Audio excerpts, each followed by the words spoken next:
ഈശോയിൽ എത്രയും സ്നേഹം നിറഞ്ഞവരെ, ഓഗസ്റ്റ് മാസം 10-ാം തീയതി ആണ്ടുവട്ടത്തിലെ 18-ാമത്തെ ആഴ്ചയിലെ ശനിയാഴ്ച തിരുസഭ വിശുദ്ധ ലോറൻസിന്റെ രക്തസാക്ഷിത്വ തിരുനാൾ ആഘോഷിക്കുന്ന ഇന്നേ ദിനം തിരുസഭ നമ്മളുടെ വിചിന്തനത്തിനായി നൽകുന്ന സുവിശേഷ ഭാഗം വിശുദ്ധ യോഹന്നാന്റെ സുവിശേഷം 12-ാം അധ്യായം 24 മുതൽ 26 വരെയുള്ള തിരുവചനങ്ങളാണ്. നമ്മളുടെ ആത്മീയ ജീവിതത്തിന് മുതൽക്കൂട്ടാകുന്ന തിരുവചന ഭാഗമാണ് ഇവിടെ നമുക്ക് കാണുവാനായിട്ട് സാധിക്കുന്നത്. ഒരു ഗോതമ്പ് മണി പോലെ നിലത്ത് വീണ് അഴിഞ്ഞുകൊണ്ട് മറ്റുള്ളവർക്ക് വേണ്ടിയിട്ട് ജീവിതം മാറ്റിവെക്കുമ്പോൾ നമ്മൾ നിത്യജീവന് അവകാശികളായി തീരുമെന്ന് ഈശോ നമ്മളോട് പറയുന്നു. ഗോതമ്പ് മണി നിലത്ത് വീണ് അഴിയുന്നെങ്കിൽ അത് ഏറെ ഫലം പുറപ്പെടുവിക്കും. നമ്മളെല്ലാവരും ഒരു ഗോതമ്പ് മണി പോലെ നിലത്ത് വീണ് അഴിയുവാനായിട്ടുള്ളവരാണ്. അത് നമ്മെ മാത്രം നമ്മൾ സ്നേഹിക്കുന്നുവെങ്കിൽ ഒരു ഗോതമ്പ് മണി പോലെ നമുക്ക് നിലത്ത് വീണ് അഴിയപ്പെടുവാനായിട്ട് സാധിക്കുകയില്ല. മറിച്ച് നമ്മളെ ദ്വേഷിക്കുമെങ്കിൽ, മറ്റുള്ളവരെ നമ്മളെക്കാൾ അധികമായിട്ട് സ്നേഹിക്കുമെങ്കിൽ, നിസ്വാർത്ഥമായിട്ട് നമ്മളെ തന്നെ മറന്ന് നമ്മളുടെ സർവ്വതും മറ്റുള്ളവർക്ക് വേണ്ടി വ്യയം ചെയ്യുവാനായിട്ട് നമുക്ക് സാധിക്കും.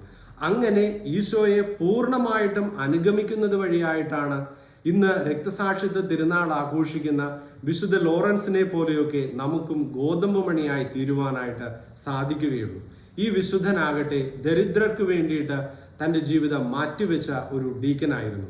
ദരിദ്രരുടെ എല്ലാവിധ ആവശ്യങ്ങൾക്കും വേണ്ടി അദ്ദേഹം പ്രയത്നിച്ചു. മതമർദ്ദന കാലത്ത് അദ്ദേഹം രക്തസാക്ഷിത്വം വരിക്കുമ്പോൾ അതിനു മുൻപും അദ്ദേഹം ചെയ്തിരുന്നത് ദരിദ്രർക്കുള്ള ശുശ്രൂഷയായിരുന്നു. പ്രിയ സഹോദരങ്ങളെ, ഒരു വ്യക്തി എപ്രകാരമാണോ ഒരു ഗോതമ്പ് മണി പോലെ മറ്റുള്ളവർക്ക് വേണ്ടിയിട്ട് അഴിയപ്പെട്ടത്, അപ്പോൾ അദ്ദേഹം നിത്യജീവൻ കരസ്ഥമാക്കി.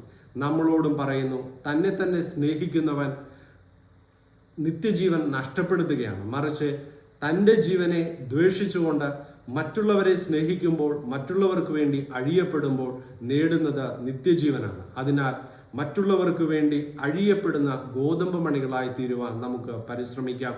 നമ്മൾ ഈശോയെ അനുഗമിക്കുകയാണ്.